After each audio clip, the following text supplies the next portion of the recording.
అందరికీ నమస్కారం.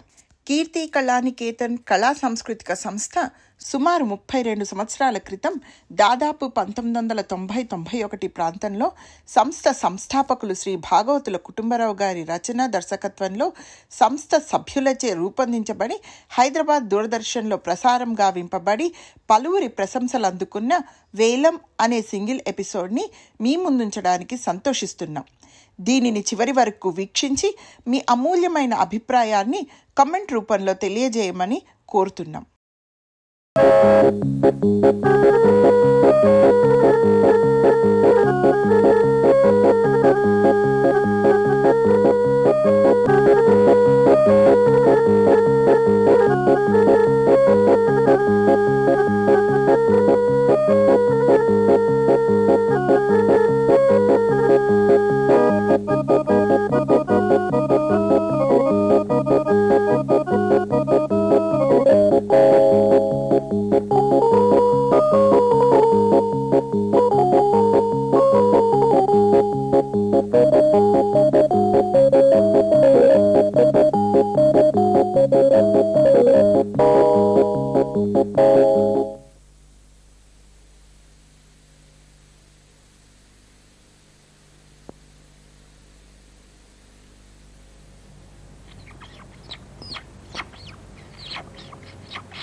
ఏమిటిది?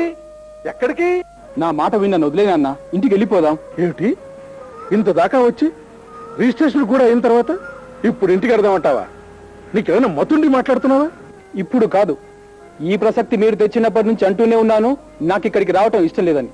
మీరే వినకుండా లాక్కొచ్చారు. లాక్కు రాక నువ్వు కూసే పిచ్చి కూతురు విని నేను వదిలేయమంటావా? అయినా ఇవాళ కాకపోయినా రేపైనా నువ్వు ఇక్కడికి రావాల్సిన వాడివి. ఆ వచ్చేది ఏదో సీజన్లో వస్తే వచ్చిన దానికే కొంత ఫలితం ఉంటుంది. అబ్బా, ఎంతసేపటికి మీ మాట మీదే గాని నా బాధ అర్థం చేసుకోరే. సర్లే, మరి అంత పెద్ద కొని తీసుకున్నారో ఇక్కడ ఆఫీస్ వాళ్ళు ఎవరైనా వింటే మన రిజిస్ట్రేషన్ క్యాన్సిల్ చేస్తారు. పదా హరిశ్చంద్ర గారు, ఓర్ని నువ్వుటయ్యా రావు, ఇందాక నుంచే నీ గురించే వెతుకుతున్నాను. ఏమిటి మంచి సీజన్ లో వచ్చారు? మీ అబ్బాయి ఏమిటి? అవునయ్యా, పేరు రోహిత్. బాగుంది.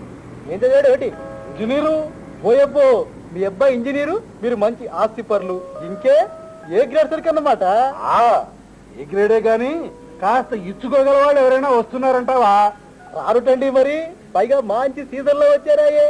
సీజన్ లో వచ్చిన మాట నిజమే గాని నాకు ఇక్కడ వ్యవహారాలు కొత్తయ్యా, కనుక కాస్త బాగా గిట్టుబాటు అయ్యే పద్ధతిలో ఈ వ్యవహారాలు ఏవో నువ్వు చూడు బాబు.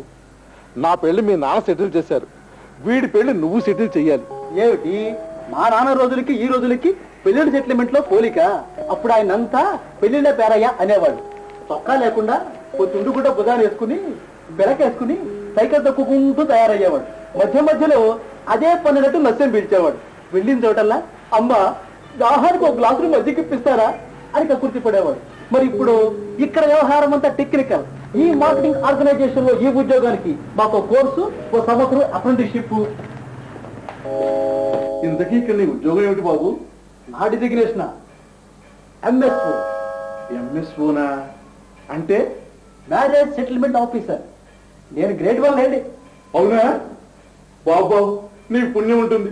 చిన్నవాడు అయినా చేతులు పట్టుకుని బతుమాలుతున్నాను. ఈ వ్యవహారంలో నాకు బాగా లాభం వచ్చినట్టు చూడాలి.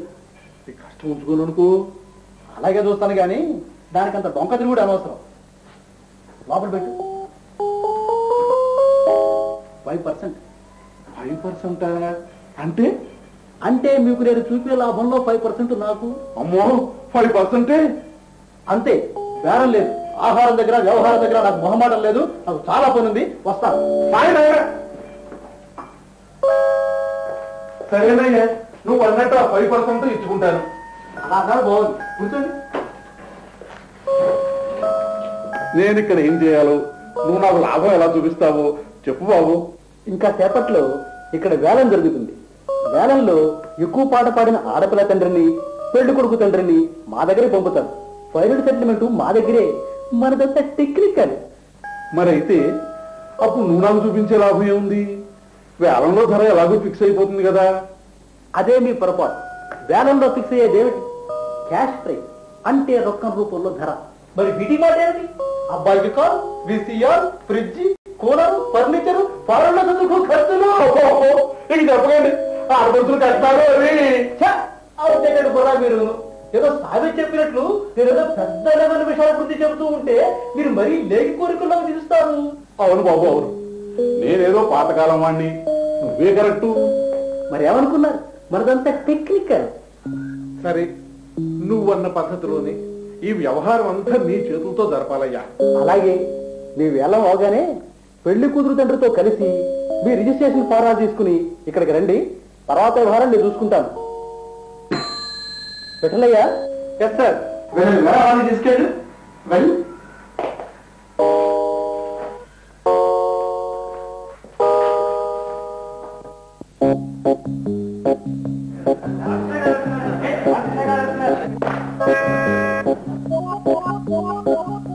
ఎన్నిసార్లు చెప్పానయ్యా బుద్ధమూర్తి నీకు, నేను వచ్చేసరికి రిజిస్ట్రేషన్ లిస్ట్ ఫైనలైజ్ చేసుకుంటామని.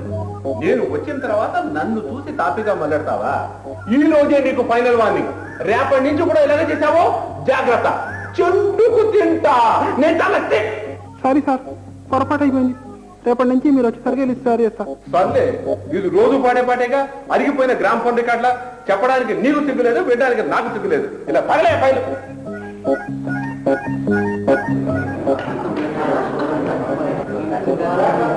ఏమిటయ్యా, ఏమిటి ఏమిటి ఆ వాగుళ్ళు? ఇది ఏ మార్కెట్ అనుకున్నారు? ఇది మోస్ట్ వాల్యుబుల్ మార్కెట్. నిలబడండి, నిలబడండి, అంత క్యూలో నిలబడండి. చెండుకు తింటా. నేను తలస్తే. నేను ఒక్కొక్కళ్ళ పేరే పిలుస్తాను, ఆ పేరు గల వాళ్ళు ఇక్కడికి అఘోరించండి. C grade market, Karatakaraju father of Damanak. ఇది సి గ్రేడ్ మార్కెట్? అవునండి. కాదు, మీది డి గ్రేడ్. కాదండి, సి గ్రేడ్. రిజిస్ట్రేషన్ కూడా అలాగే అయింది కదా. ఆఫీసులో అంతా వెరిఫై చేసే కదా ఇచ్చారు సి గ్రేడ్. వాడేవాడు మీకు సి గ్రేడ్ ఇవ్వడానికి? వాడికి అసలు రూల్స్ తెలుసా? రూల్స్ ప్రకారమే మీది డి గ్రేడ్. ఈ చెప్పేది ఎవరో తెలుసా? ఎవరండి? ప్రచండ చెండుకు తింటా. నేను తలస్తే. అసలు మీ అందరికీ గ్రేడ్స్ రూల్స్ గురించి చెప్పాలి. బుద్ధమూర్తి, వీళ్ళకి మార్కెట్ గ్రేడ్స్ పాట వినిపించు. కొన్ని సింగమైన విలు. Yes sir, I'm present. Sir, మీరు క్యూలోకి వెళ్ళి వినండి. డాక్టర్లు, ఇంజనీర్లు, లాయర్లు, ఆఫీసర్లు, వీళ్ళకంటూ ఆస్తి ఉంటే A grade, A grade, A grade. ఆస్తి పాస్తి లేకుంటే B grade, B grade, B grade. రపపా రరి రపపా, రపపా రరి రపపా.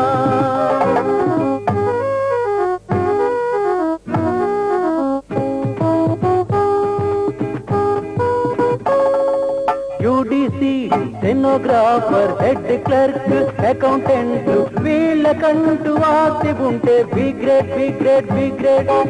ఆస్తి పాస్తి లేకుంటే C grade, C grade, C grade.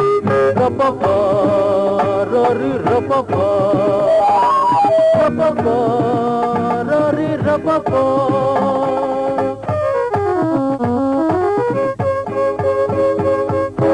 LDC, typist, జూనియర్లు, అసిస్టెంట్లు, వీళ్ళకంటూ ఆస్తి ఉంటే C grade, C grade, C grade. ఆస్తి పాస్తి లేకుంటే D grade, D grade, D grade. రపపా రరి రపపా, రపపా రరి రపపా.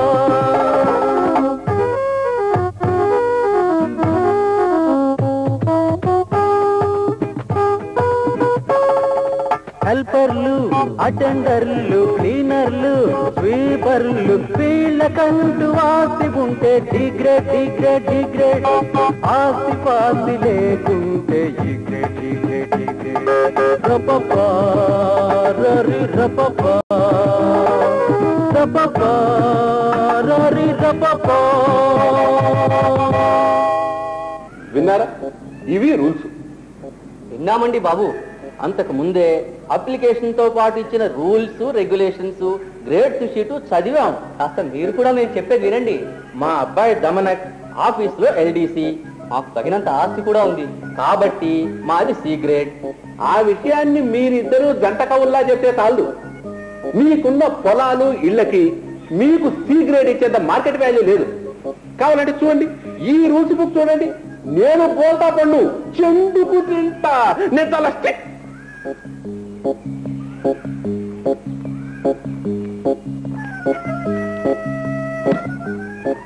సరే, ఏదో వాపోతున్నాను వదిలేస్తున్నాను, వెళ్ళి దానిలో నిలబడండి. బుద్ధమూర్తి వీళ్ళు నిలబడి.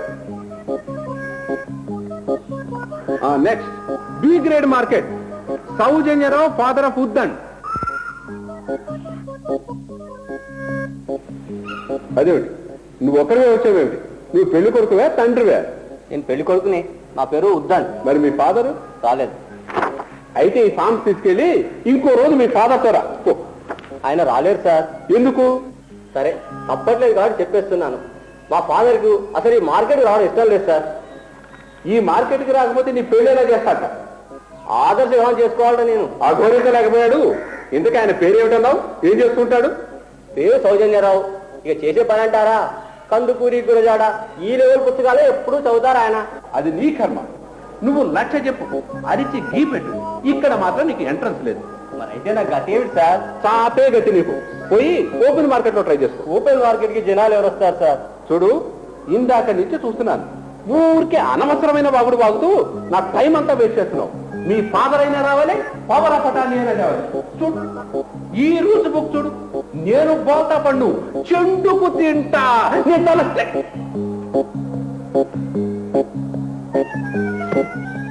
సరే, ఏదో వాపోతున్నావు వదిలేస్తున్నా. పోయి లైన్ లో నిలబడి కాసేపటికి మా బుద్ధమూర్తిని గుర్తు పట్టుకుంటాడు. బుద్ధమూర్తి నిలబెట్టు.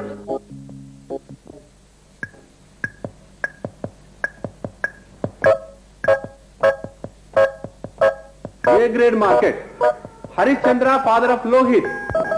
అయ్యా ఇవేమిటి? ఇదేంది గొలుసు గంట ఎందుకు? అదేం ప్రశ్న? సచ్చు ప్రశ్న. గొలుసు చేతి కట్టుకోవడానికి, గంటలు మూతి కట్టుకోవడానికి. అవి నేను కట్టుకోను. అలా అంటే కుదరదు. అంతా కట్టుకోలే? అంతా కట్టుకుంటే కట్టుకున్నారు, నేను మాత్రం కట్టుకోను.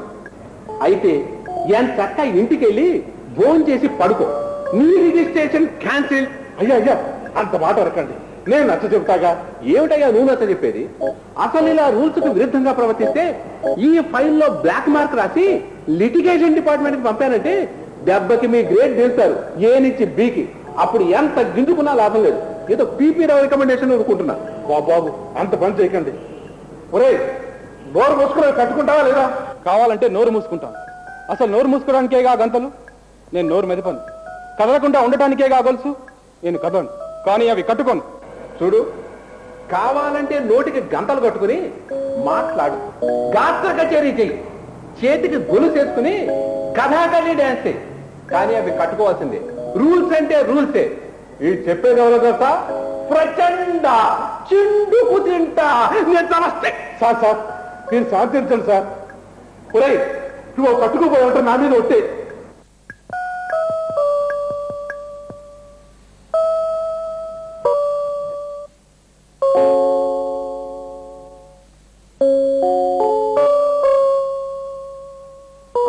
ఇంకా గేటు తలుపులు తెరిచి పెళ్లి కూతుళ్ళ తండ్రులు రమ్మనండి.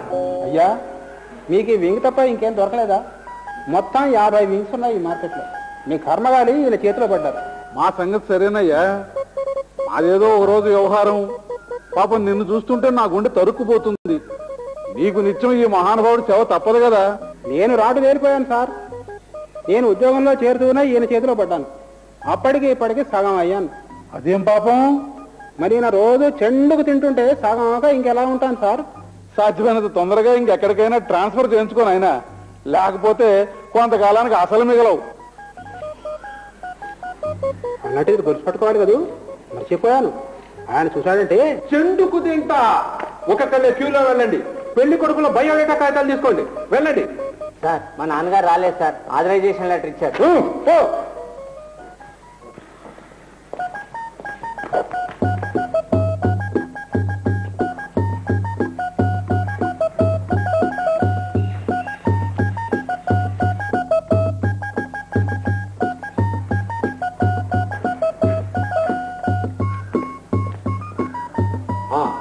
మార్కెట్ వారి పాట 2 లక్షలు.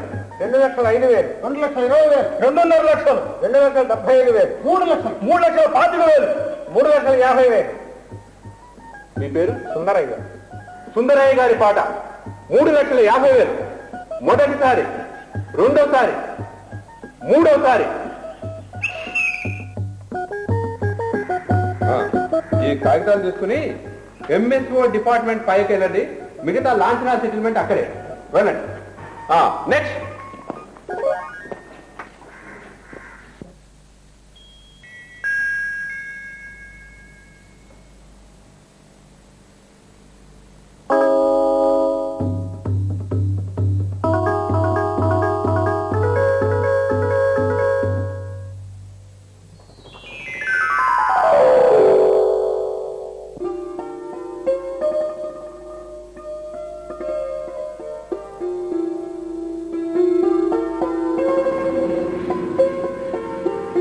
ఏమిటి అలా చూస్తున్నావు? నా అదృష్టాన్ని చూసుకుంటున్నాను. కేవలం ప్రేమించడం మాత్రమే అదృష్టం కాదు రోహిత్. మన పెళ్లి జరిగినప్పుడే మనం నిజమైన అదృష్టవంతులం. ఏం నా మీద నమ్మకం లేదా? నమ్మకం లేనిది నీ మీద కాదు, మరి నీ అంతస్తు మీద. అదేమిటి శుభ?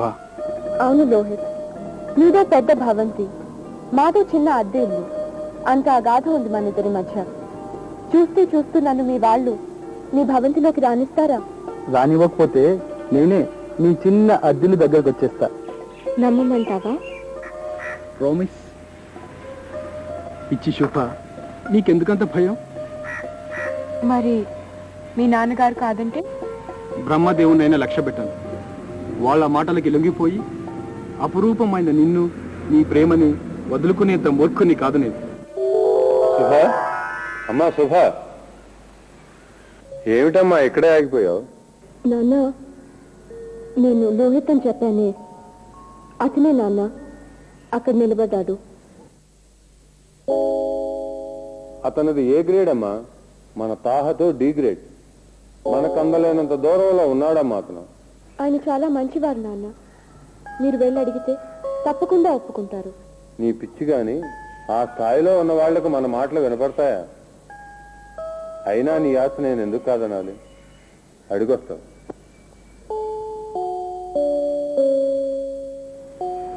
అయ్యా, అతను ఏ గ్రేడా? మెళ్ళో ఉన్న గ్రేడ్ కనపడ్డంలా? నా పేరు జగన్నాథరావు. అయితే ఏమిటి? నాతో విన్నపం. ఏమిటో చెప్పు. మీ అబ్బాయి లోహిత్, మా అమ్మాయి శుభ ప్రేమించుకున్నారు. ఒరేయ్, నువ్వు ఆగు. నువ్వు ఓటుకున్న గంటలు విప్పావో జాగ్రత్త. ప్రేమించుకున్నారు అయితే ఏమిట? ఏం లేదు బాబు, శుభ నా పెద్ద కూతురు. నా కూతురు సుఖం కోసం నేను ఏదైనా చేస్తాను. నాకున్న పొలం, ఇల్లు, నగ, నట్ర అన్నీ అమ్మి డబ్బు తెచ్చా.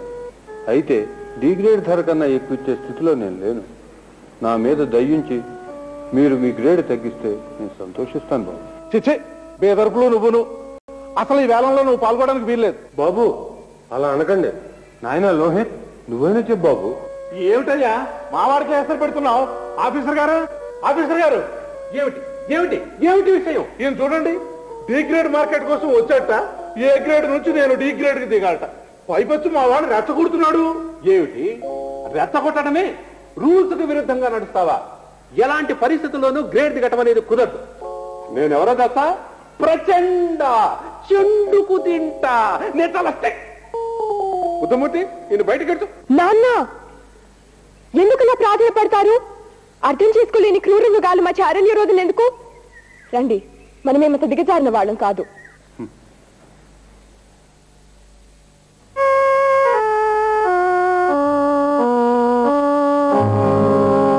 వేలం రాయిది వేలం, వేలం రాయిది వేలం, వేలం రాయిది వేలం, వేలం రాయిది వేలం. మనుషుల బ్రతుకుల వెలకట్టేటి అంకలు పసుపుల వేరల్లాగా. వేలం రాయిది వేలం, వేలం రాయిది వేలం.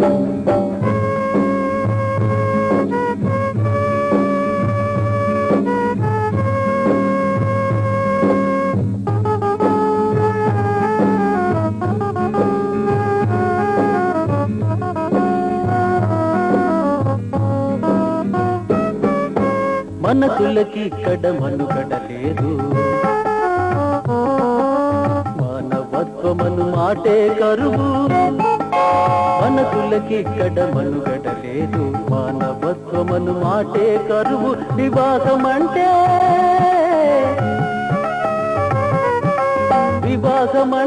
వింత కథాయే, యువత పాలిట శాపమయాయే, సమాజ పీడిత గగనమాయే. వేలంరా ఇది వేలం, వేలంరా ఇది వేలం. మనుషుల బ్రతుకుల వెలకట్టేటి అంతల బతుకుల పేరల్లాగా. వేలంరా ఇది వేలం, వేలంరా ఇది వేలం.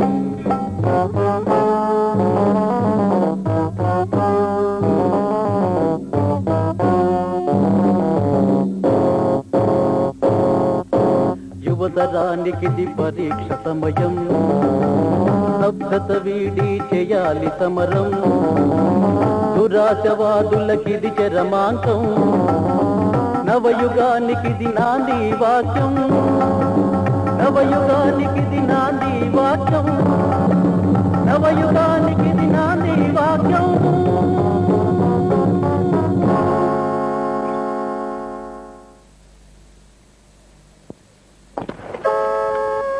నన్ను క్షమించు లోహిత్.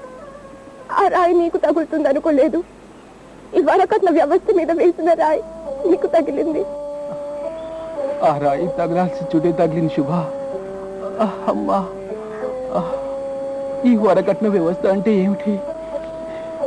నాలాంటి వాళ్లేగా. అబ్బా అమ్మా, అబ్బా అబ్బా అబ్బా అబ్బా. ఏమిటయ్యా మధ్యాహ్న నిద్ర, పగటి కలలు? సారీ వదినా. పనుంది, ఎక్కడికో వెళ్ళాలన్నావు. మై గాడ్, ఇప్పటికే లేట్ అయింది. అయ్యో పాపం, ఏ పార్కులోనో ఏ సినిమా హాల్ దగ్గర ఎంతసేపటి నుంచి ఎదురు చూస్తోందో నీ శుభ. ఓ వదినా. అలాగే వెళ్తాను గాని, ఏమిటి నిద్రలో అలా పీడకలు ఏదైనా వచ్చిందా? సరే, ముందు కాఫీ తాగు, తర్వాత తీరిగ్గా వింటాను నీ పీడకల. నిజమే, కళ మొదట్లో పీడకలలాగానే ఉంది. యువత ఇలా చేతులు ముడుచుకొని కూర్చుంటే, ప్రస్తుత పరిస్థితి ఇలాగే కొనసాగితే ఆ పీడకలే నిజమయ్యే అవకాశం ఉంది. కానీ కళ ముగింపు ఎంత బాగుంది. యువతరంలో అలాంటి చైతన్యం వస్తే ఎంత బాగుంటుంది. ఊరికి అనుకునే ప్రయోజనం లేదు. రంగంలోకి దిగాలి. నా వంతు ప్రయత్నం నేను చేయాలి, చేస్తాను.